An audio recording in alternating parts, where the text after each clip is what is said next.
Moin! Lust auf einen Big Snack? Nach dem Intro zeigen wir euch Tom K. mit Garnelen.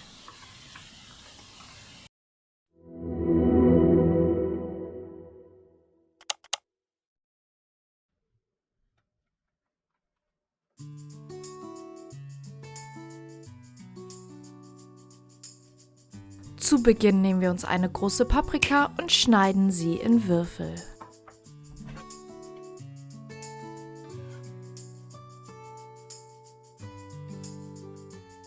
Danach erhitzen wir Öl in einer großen Pfanne. Jetzt geben wir die Garnelen dazu und braten sie ordentlich an.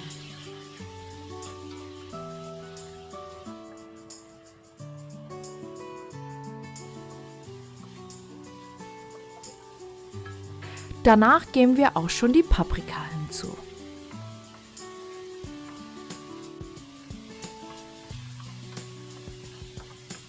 Als nächstes geben wir die Tom K. Paste dazu und das braten wir ebenfalls noch etwas an.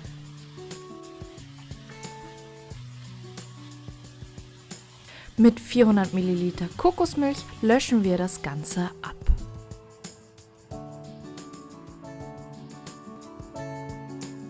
Nachdem wir das Ganze ordentlich miteinander verrührt haben, geben wir schon die Zuckerschoten dazu.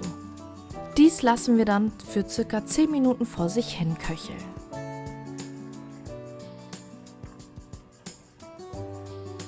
Schließlich geben wir noch den Spinat dazu.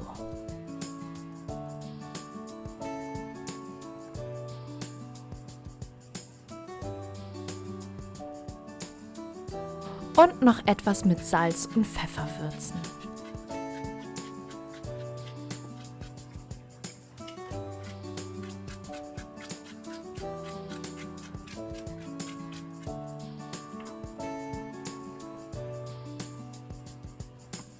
Abschließend wird das Ganze mit etwas Reis serviert.